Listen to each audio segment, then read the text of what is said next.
Thank you for coming, and can I introduce my colleague Sarah from the Faculty of Health.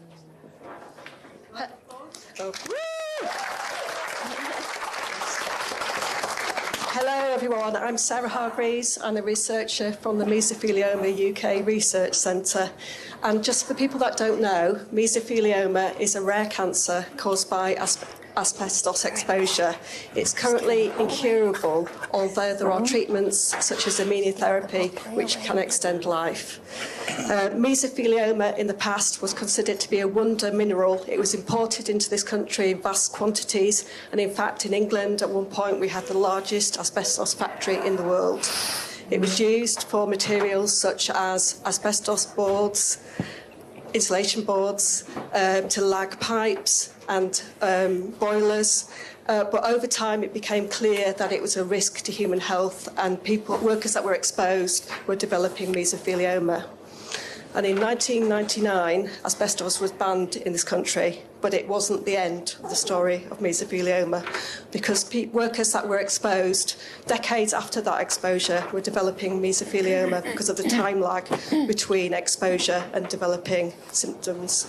And in addition to that, we now have another public health risk, which is exposure, environmental exposure, because asbestos is present within the fabric of many buildings. It's present within a high proportion of schools and hospitals. And so we're now seeing nurses and education workers that are developing mesothelioma. So it's a scandal, really. But just to get that public health risk into proportion, mesothelioma is very rare, and even if you were mining asbestos, only 1 in 10 people would develop mesothelioma. So if you do, you're very unlucky. In 2020, the Mesothelioma UK Research Centre started at the University of Sheffield. We're very lucky to be funded by Mesothelioma UK, the charity, the amazing charity. Our role is to develop research to improve the experiences of patients and families going through mesothelioma. We are very lucky to be led by our amazing professors, Angela Todd and Claire Gardner. We have an amazing team of dedicated researchers, Bethany Taylor, Stephanie JJ Memmer. I'm looking for her, she's here. Oh, she's waving, she's getting a cup of tea. Virginia Sherborne, and our clinical associates, Claire Warnock and Simon Bolton. We're very lucky this year to get funding from the Festival of the Mind to work with the amazing theatre company in Sheffield, Dead Ernest, to develop our play, Invisible Threads. Charlie Barnes, the theatre director, has been finding out about our research, talking with people with lived experiences of mesothelioma and professionals working in the field. So we thank everybody that's contributed to developing this shared play, and in particular the people from our patient and public involvement group who so generously shared their stories. So I know it's going to be an emotional experience, but I hope today we've got a shared and safe space where we can share this emotional experience. But if you were to feel emotional and wish to leave, then please do so. Also, if you fancy a cup of tea during proceedings, just go and get one. So for the live audience here and the people online, we're going to be watching the play, but the question and answer session will take place afterwards. That won't be live streamed. And we've got an amazing panel of people that we will introduce afterwards. So anyway, without further ado, I give you the amazing Dead Ernest Theatre Company and Invisible Threads.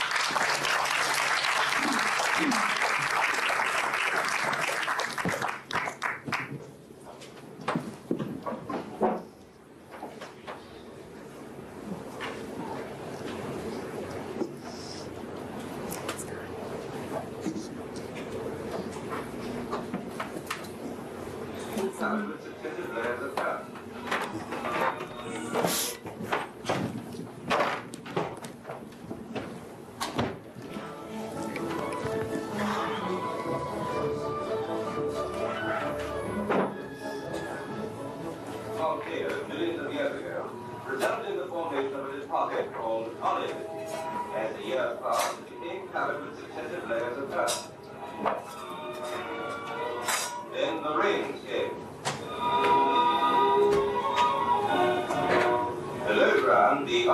salt the water and swell like gelatine.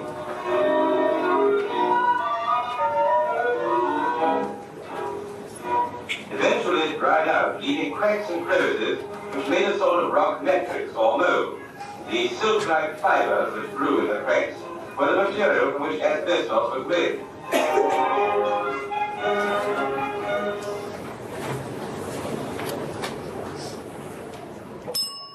Waiting. For the past few months I've been waiting. Watching the clock. Life on hold. Waiting.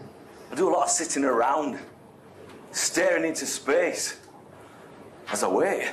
The clock, a constant tick. I look straight ahead, mind my own business. I've got good at this. It goes on and on and on. Can't be long now, can it? I hold my breath to keep quiet. These last few days, everything's gone on fast forward. Everything's going at like 1,000,000 miles per hour. Blood tests. An immediate referral. Fast track for a CT scan. More bloods, x-rays. And then the phone call asking me to come in the next day. To see the consultant. Consulting. The next day? Then everything's a rush. A rush to get here, a rush to find it. A rush to be on time. And then, the wait. So here I am, sitting tight, being polite, trying to make a pact with God. Please let it be good news, please. I'll do anything as long as I'm good. I'll do the washing up every day. I'll take the grandkids out on the bikes. I'll stop taking the fry-ups. I'll even take up yoga. Mum's in there now. She really thought about what to wear today. Even though she felt like shit, she still wanted to look nice. That's what she said.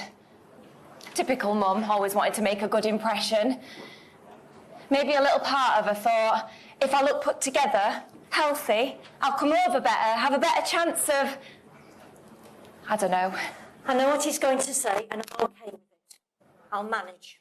Always have, always will. It'll be all right. I'll be fine. £3.80 this cost me. £3.80. Bloody daylight robbery, if you ask me. You think they could... I don't know, you think they could give you a free cuppa or something, you know, just to make it go that bit easier? I mean, bit of pity, bit of kindness would be nice. I told Mike not to come. He didn't like that. Insisted he should be here to hold my hand, be by my side. But I'd rather be on my own, find out what's what, get the information and have some time to be self. Not have to be looking after him, mopping up his tears. He's a big softy, God love him, but he's not so good with this sort of thing. Don't get me started on parking. Oh, bloody joke. Forked out over £8 for the privilege of parking the car miles away from here. I mean, well, it felt like that at any rate. Huffing and puffing all the way here. And then finding the place. They should provide a map. It's like bloody Krypton factor. And then when I find it, eventually I'm all sweating and chest is burning. Still got a mild sense of victory. And then the missus has to go off on a wild goose chase to find the ladies. Probably be half an hour before she finds her way back again. We didn't talk much in the car. Just listened to the radio and tried to ignore the fact we were on our way here. Mum kept changing the channels. She couldn't settle on anything. Oh, let it be okay. Please let her be okay. I don't even believe in God, and I'm praying for Christ's sake. Oh, sorry, God. I didn't mean to bring the Lord's name in vain. But yeah, deep down inside, I know it's not going to be good news. Can't be, can it? Unfortunately, the test results have come back and you have mesothelioma. Meso what? Mesothelioma. Sorry, I've never heard of... Could you spell that? Mesothelioma. Sorry, did you say? Yes, it's a cancer, type of cancer caused by asbestos. Incurable, but treatable. Prognosis is generally 6 to 18 months. 6 to 18 months? Incurable? Yes, it's a terminal cancer. But treatable. Terminal? Right. Asbestos? What? It's an industrial disease. That's incurable. Unfortunately, yes. An industrial disease? Here's a leaflet. You'll find more information online, and one of our specialist nurses will be able to take you through it in more detail. I'm very sorry it's not better news. But Can I just ask? Unfortunately, we're running late and I'm behind, All right. so... Thank you. No, hang on, if you If could you'd just... like to take a seat in the waiting room, one of our nursing staff will be able to see you shortly.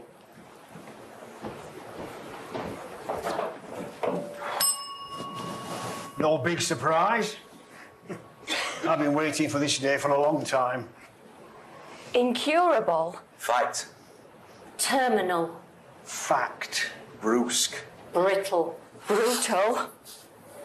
And that was it. It didn't compute. Just meaningless words that meant nothing. I didn't say anything. I couldn't say anything to my wife who had to speak for me.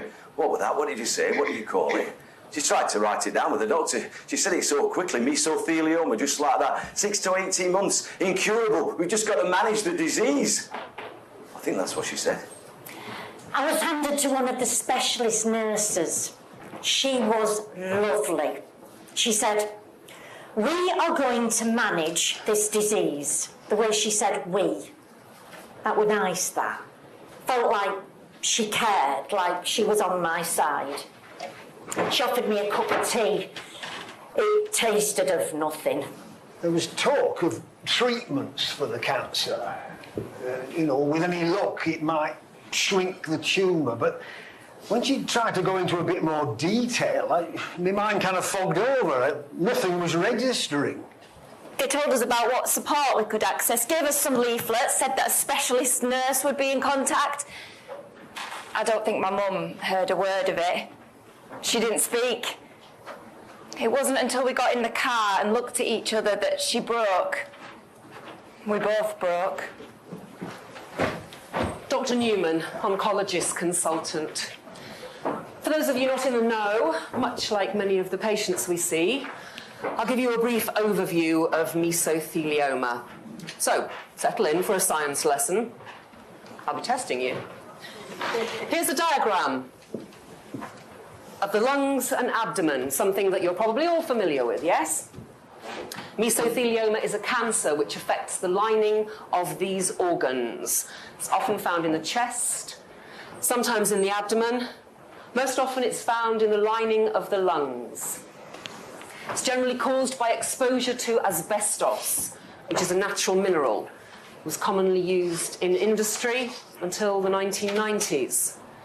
8 or 9 out of 10 people report that they worked in industry, although some can't identify being exposed to asbestos at all. Asbestos consists of tiny fibres. When they're breathed in, they work their way down through the lungs, they embed themselves in the lining, causing inflammation. Over time, the DNA can become damaged, and that results in the formation of the cancer. It's not an easy disease to immediately diagnose. Symptoms like shortness of breath, exhaustion, weight loss, perhaps stomach pain or a loss of appetite, maybe night sweats. All these can be associated with many more common respiratory diseases.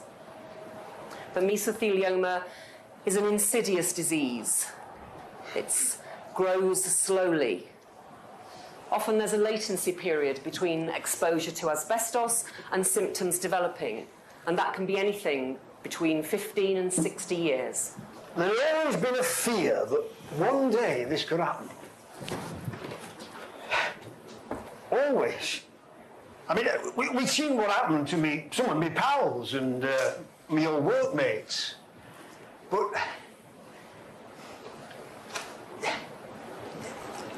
there was just no point in getting worked up about it. I mean, it probably would never happen. It was very rare by all accounts. It had been on the news. We'd seen programmes about it on the telly back in the 80s, I think it were. This deadly disease that people were getting, this deadly cancer. I remember sitting on the sofa along with my wife, Kath, thinking back to when I worked at the factory, Turner's it were called. They manufactured asbestos there. I mean, we did the best part of putting it on one side. I changed the subject if she brought it up. There's no point in getting morbid. But Kath, I knew she worried. I'd say to her, look, stop fretting about it, Kath. There's no point in whittling on about it. It might never happen. You can't turn back the clock, love. But every time I got a cough, every time I got a cold, every time I felt a bit off, she'd be on at me. She'd be like, do you think you should be seeing the doctor, Martin? Do you think you should be having a check over? Oh, give over, will you, love? I'd say to her, don't be daft. It might never happen. At whatever stage the cancer is diagnosed, it's incurable. 60% of people will die within a year of their diagnosis. Immunotherapy, chemotherapy can be used to try and slow things down, control the cancer and make people more comfortable. And there are trials that some patients can access, but it's not straightforward. It can be a bit of a postcode lottery, so some patients may have to travel. Not all the treatments are accessible on the NHS, so those who can have to pay for them privately. It's not ideal. None of it's ideal. It's lovely to see you. I've been given the details of a local support group event once a month. But it was a good idea, so I thought I'd give it a go. Come on in, there's a space here, have a seat. Hi, so Kate, specialist mesothelioma nurse for the South Yorkshire Mesothelioma Support Group. Debbie diagnosed 2.5 years ago, so all going well, all told. Hiya, I'm Emma. Diagnosed 4 months ago. Martin, 4.5 years and going strong, so don't believe everything they tell you. Oh, sorry, Andy. Diagnosed 6 weeks ago. So I suppose that makes me the newbie, doesn't it? Welcome to the club. We're a friendly bunch, apart from him. It's nice to meet you, Andy. It is, it's lovely to have you here, Andy. So, how have you been feeling? Well, as I say, I've only been diagnosed 6 weeks ago, so I don't really know how I feel. I mean, sometimes I'm all right, but then others, I'm all over the shop. Don't feel real. I just can't get my head around it, you know. I mean, Mark at the Asbestos Support Group, he's been great. He's been like pointing me in the right direction where to get things and that. They're lovely there, aren't they? Yeah, they are, yeah. Oh, well, it's really good that you can make it here, and hopefully this will just give you a chance to talk and get things off your chest. We can help you navigate the bloody system. I could do with a bit of that. Well, we've got some experts in here. Well, if there's any advice I can give you, I'm happy to pass it on. You know, steer you in the right direction. He's the oracle on all things meso. Well, I don't know about that, but you know, when you get to my age and you're an old fella like me, you like to pass on a bit of knowledge, you know. What is it they call me, Kate? Expert patient? That's right, Martin. Expert by experience, we call it. That's the one. Yeah, well, we can help you access that legal support that you might need. I mean, we've got some fantastic solicitors who specialise in working with meso patients to get that compensation that they deserve. And I know it can feel really daunting, but it doesn't have to. And I can give you some more information after, if you like. Well, thanks, because that'd be great. I mean, I wouldn't have a clue, really. Oh, and I mean, I would the same, Andy, but honestly, best thing I ever did. My solicitor has been a godsend. Not wanting to pry, but do you know where you might have picked it up, you know, when you were exposed to the asbestos? Well, I've been a plasterer all my life, like, so... Right. Well, like I say, you know, if there's anything I can help with, just give us a shout. And use the service out there. They're marvellous, the Asbestos Support Group, and Kate here, of course. You know, all that paperwork, all that administration, it can be a minefield, and they'll help you with all that. And, you know, they'll help you with benefits and blue badge if you need one, all that kind of stuff. Sorry, I'm going on again. It can all be a bit much when you first get to it, and it might not be what you're here for, so, you know, Well, everyone's on their own journey, aren't they? And, you know, everyone's individual, so there's no right or wrong way of doing it. But you know, it's really helpful to know what support you can access. Yeah, thanks, I appreciate that. And thank you, I'm sorry I forgot your name. Martin. Martin, thank you, Martin. We can have a chat about it after over a coffee. Yeah, that'd be great, thanks, Oh, cheers. brilliant. And you know what? I brought donuts today. Yes, don't treat you. OK, so Debbie, how have you been getting on? Yeah, okay, been a bit of a strange month. Feel like I've been pushed from pillar to post a bit, so, don't know, a bit worn out, I suppose. And there's been a lot of discussions and appointments about my treatment plan, and, well, last Thursday I finally got news that I've been put forward for a clinical trial. That's marvellous news, love. Yeah, I know. I don't know. Oh, sounds a bit silly, but we were waiting and sleepless nights and hours on the internet hoping for this. Now that I've been given green light, it's like I've got cold feet. I don't understand it. Yeah, it sounds really odd. I just got used to things the way they were. And now there's this massive change, different hospital, different medical team. It does sound a bit odd, but trying to adjust to a new mindset is really bloody hard. And daring yourself just to have a bit of hope and imagine that maybe there might be a way through. There could be a miracle. Oh, too scary, too unfamiliar. I'd got used to my little routine, accepted things the way they were. And now that I've got what I want, what I desperately wanted, well, I'm not sure I like it. Stupid, isn't it? No, love, it's not stupid. Probably sounds so ungrateful. I'd hate it if people thought that about me. I feel so guilty. I mean, there's others out there who don't qualify, who haven't been selected, and I have offered it on a plate, and I'm not jumping for joy. Well, you mentioned it's the hope that scares you. Yeah, Yeah. I think it is. Well, that's understandable. I mean, none of this is easy, is it? You know, and that readjusting and allowing yourself to be vulnerable and step into the unknown, that can be really hard. Yeah. Well, that's what I'm here for. That's what we're all here for, to listen. Thank you. Right, enough about me. OK, don't worry. OK, so Martin, how have you been getting on? Right, well, I'm not going to lie, it's not been the best few weeks. No, scratch that. It's been bloody awful. I've just not been good, really, you know. Been a lot of sickness, a lot of staying in bed, just not myself, really, you know. We were due to go to a wedding a couple of weeks ago. Cass' goddaughter. She was really looking forward to it, got herself a new outfit, all that. Then on the Friday, I'm sick as a dog. Oh. I can't hold myself out of bed. Can't hold anything down. Eye temperature, the lot. So it ended up we didn't go. I told her, I said to her, look, I can stay at home. You go on your own. Let your hair down a bit, have a good time. But she didn't want to. Said she'd only worry. Said she wouldn't be able to relax. So the whole weekend was spent with her fetching and carrying for me. I mean, nursing me all day, then up half the night on internet, you know, researching treatments and chatting to other people on support groups, and that is... It's taking its toll on her, and that makes me feel just terrible.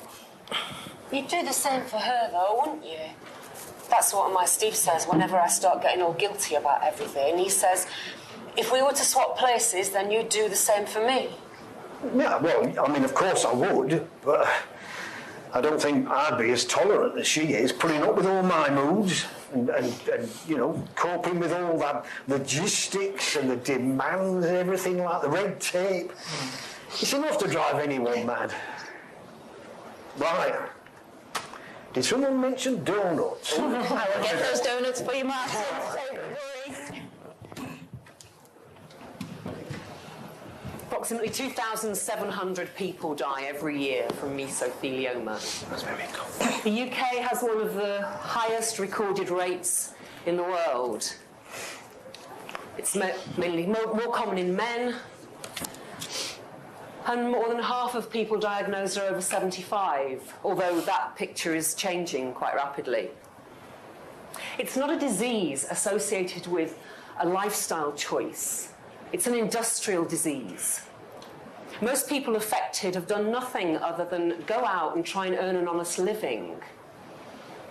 We need to do something radical. The UK has a duty to provide better care, more research, better treatments for those affected. It's essential.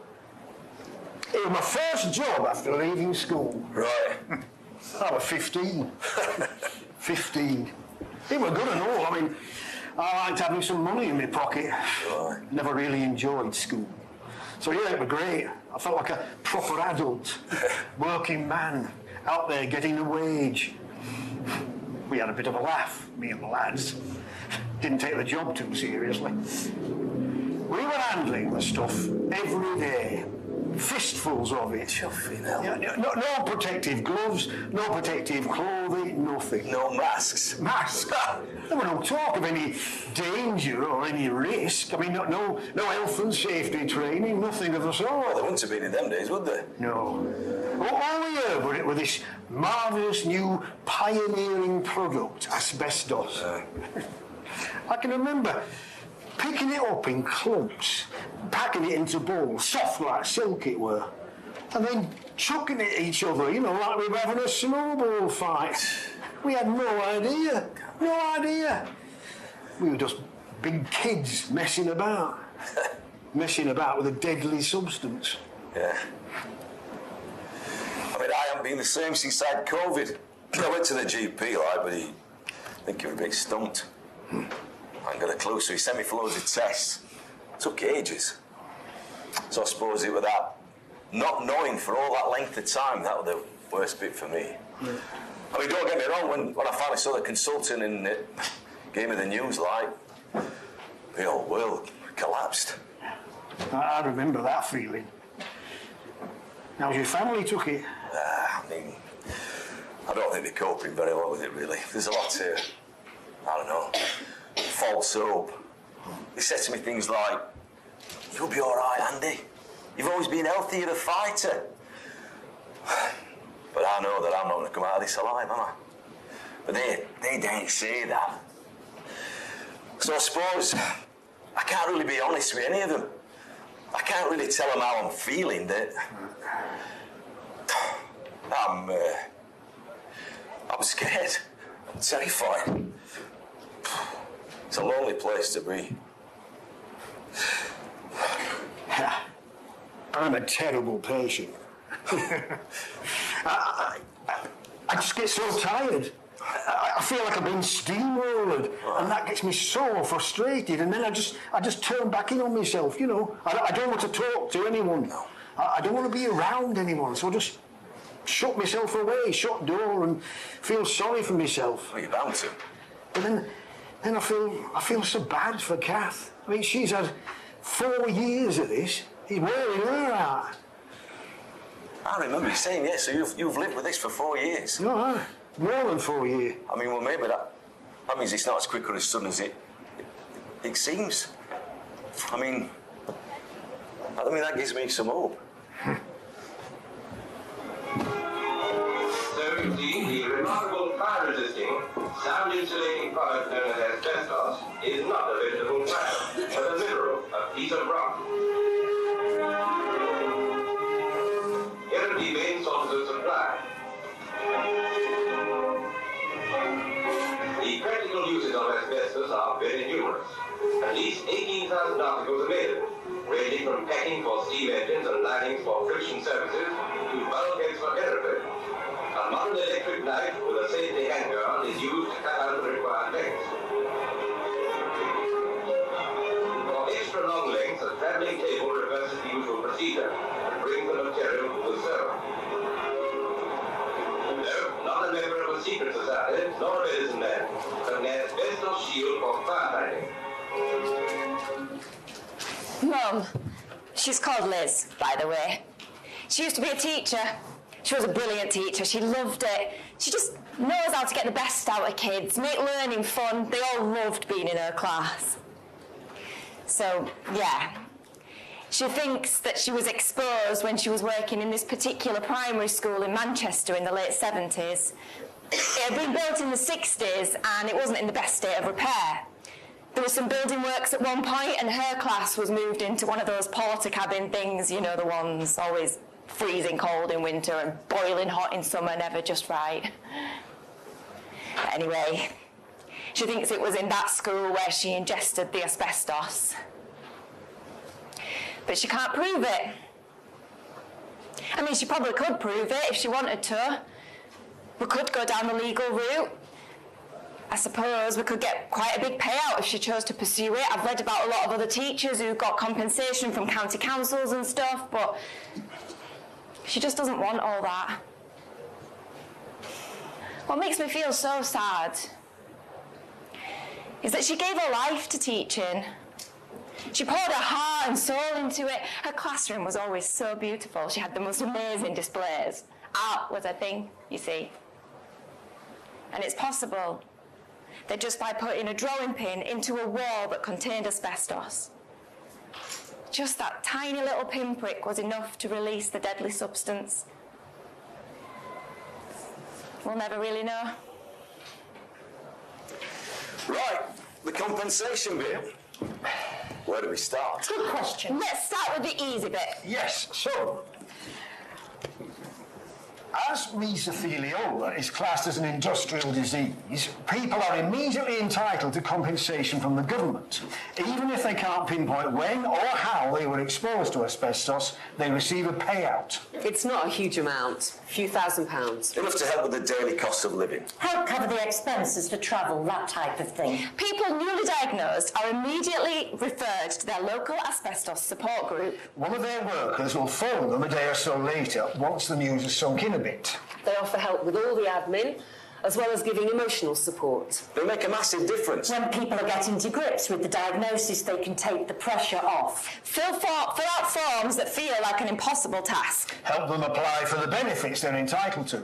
Make an application to get a blue badge. Provide legal expertise and signpost them to specialist solicitors who can help them claim the compensation that they're entitled to. They're a safety net. A lifeline. So let's talk numbers.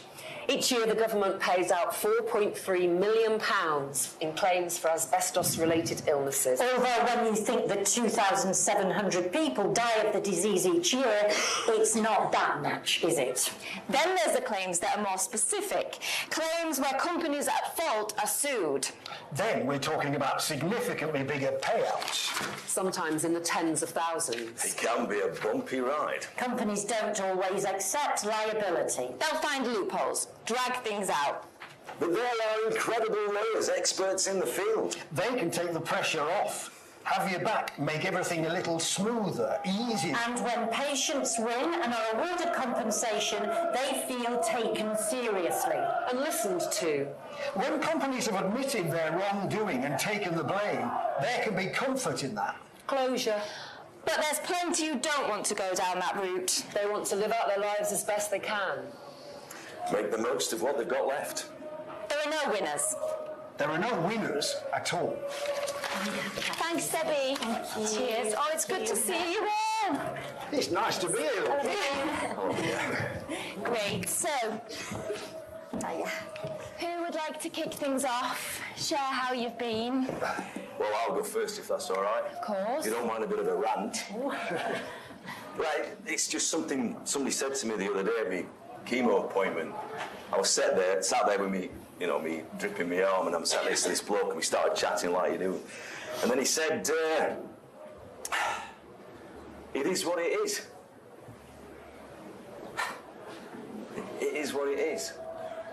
I mean, I don't know what kind of cancer he had. I didn't like to ask, but it is what it is. That phrase, that bleeding phrase you hear all the time. that nicety. Everyone seems to have given up on it, you know. It's like, well, can't be helped. Life's not fair, but you've just got to crack on and get on with it and make the most of what you got left. Well, I don't feel like that. I mean, this should never have happened, should it? I mean, this is manslaughter. That's what this is. They knew. Governments. Them rich bastards who own them big companies. They knew. And they did nothing. Absolutely nothing. They allowed this to unfold. They denied us the truth for all those years. And what has it left? Us. Our families. Ruined. For no real reason. Deaths could have been avoided if only those rich bastards had stood up and said something, done something. So I won't take it when I hear it is what it is. I can't accept it. I won't accept it. I'm sorry, I didn't want to be on a down. It's okay. No, it's okay, pal. It's good to let it all out. Yeah, it's okay. You've got me now. Look at state of it. I'm sorry. It's all right. You're saying it as it is. What do I say to that? He's not wrong. I've seen so many people coming through these doors saying just that they feel robbed, cheated, angry. No matter what their background, they've been let down, deceived. It's a national disaster and it should be treated as such, but it barely makes the news, does it? There's been no formal inquiries.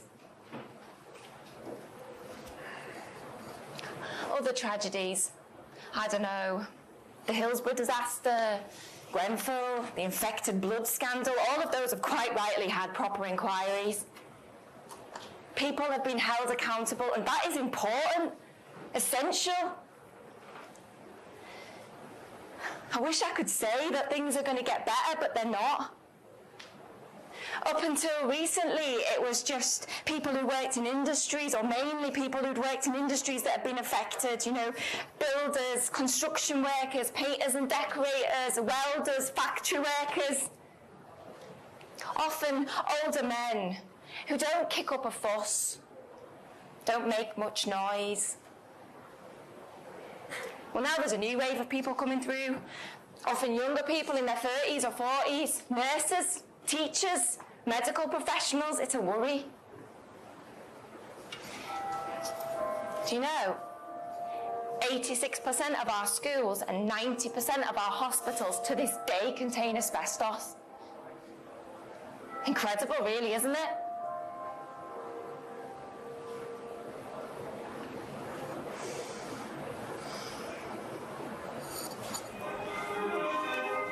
The complete firefighter in the zone of all asbestos students to be found at any RAF station. Against an incendiary bomb, the asbestos snutter is very effective. Asbestos comes into the home in the shape of fireproof curtains and covers, and in a variety of patterns. They are one answer to the problem of the careless smoker. Ash, but no tar. Hi, Emma. Oh, hiya. Hiya.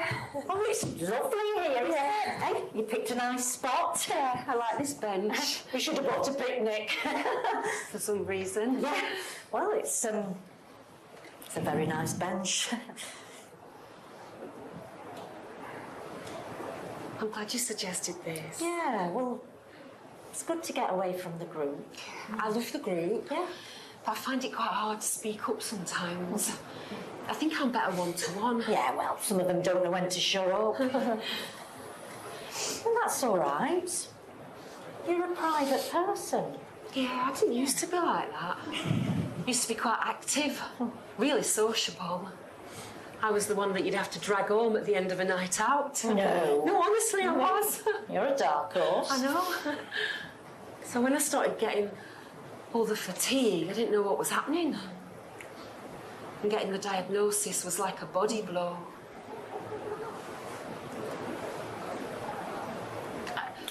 couldn't make head nor tail of it. I'd never worked in industry.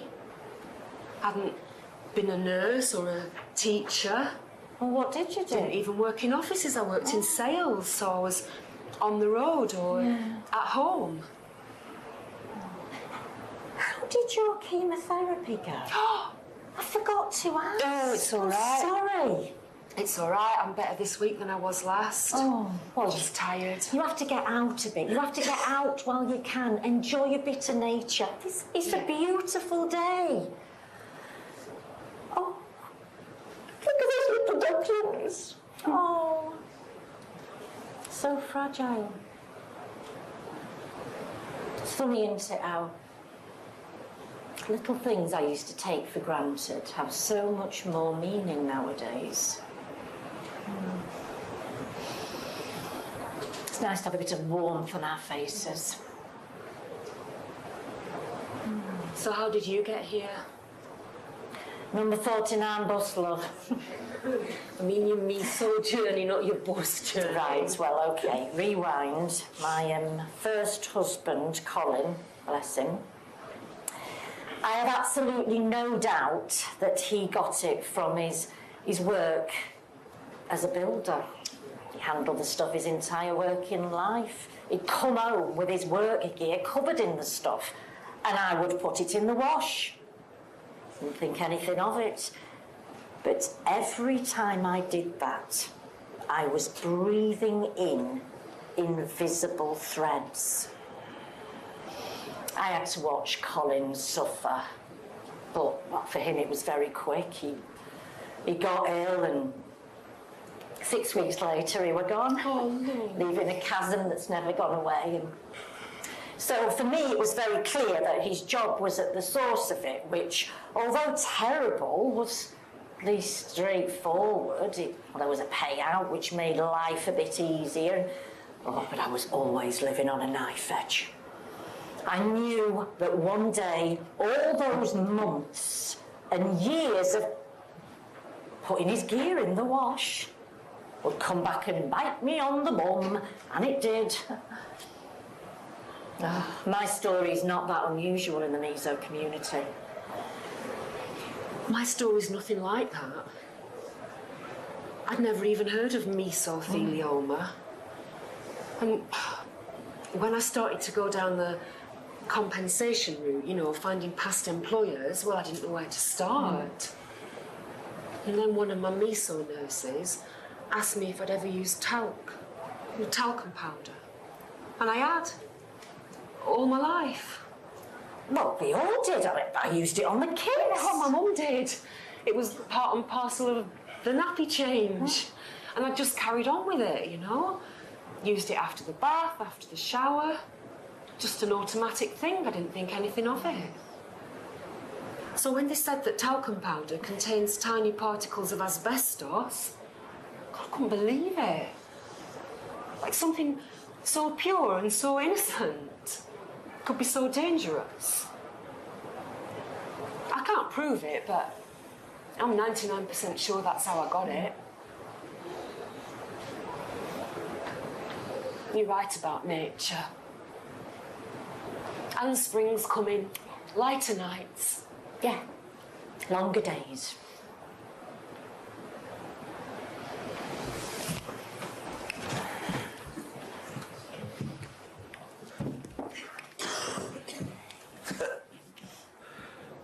Government. They throw a few quid your way to say sorry, and that's it. It's a question of out of sight, out of mind. Asbestos is everywhere. It's just hidden, boarded up. But it's there. They like to spout this nonsense that now that it's been banned, everything's going to be all right, there's no danger anymore. Well, that's simply a lie. They just don't want to admit the truth. They just don't want to admit the problem. They just don't want to think that without all this money, to make some actual change, there's going to have to throw a lot of, I don't know, millions, billions of pounds at it to stop all these innocent people from dying from this disease. But they can't get their head around that. It's too expensive. So what do? They do nothing. She lost her battle with cancer. I hate that phrase. Lost her battle. Losing. Like she didn't try hard enough. That you were a bit weak, a bit feeble, that if you'd just given it a bit more welly, you could have won. It makes me so bloody angry because it's not true and it's not right. My mum lived with it every single day without any fuss. She was so dignified. She never wanted any of us to see her suffering. And that's what breaks me a bit. That even when things became unbearable for her, she was still thinking about everyone else, never herself. She'd apologise for putting us through it. Poor Mum.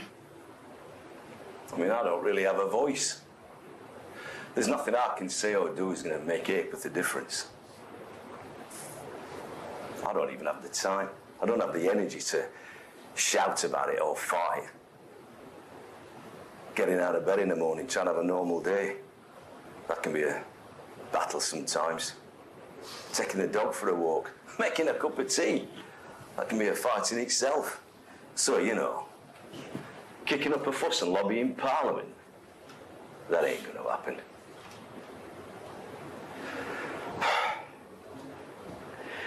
It's just they'd let us, you know, give us a bit more hope. But no, that's not going to happen. I mean, I don't even know how long I've got left. Maybe a few months, a few years, if I'm lucky.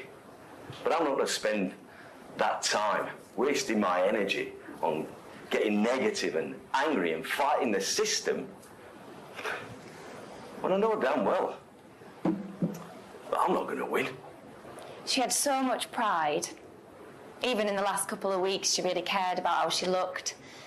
Me and my sister, we gave her a manicure and painted her nails at Christmas. She loved that. I mean, don't get me wrong. I've signed petitions, I've told my story, I've even been interviewed and all that, but I'm not going to change anything. So I've gone down the easy route. I've taken the money. Make sure my family are not short when I'm not here. Maybe they'll have a nice holiday sometime, if they can. I suppose I could have gone down the compensation route and got a bit more for them, like, but as I say,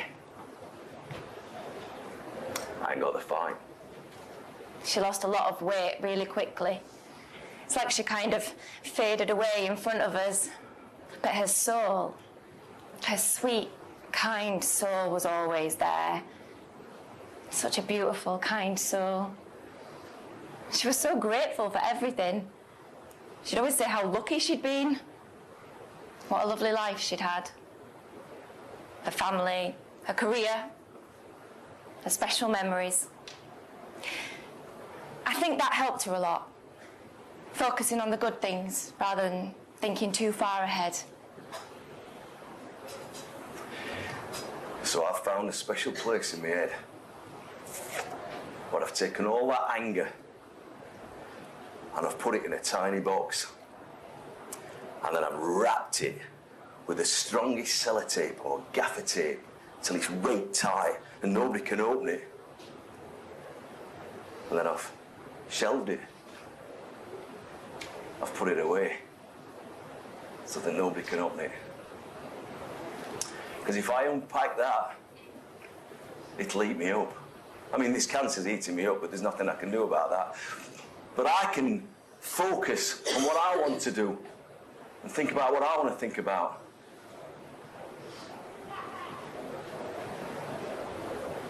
So I've put it in a tiny little box.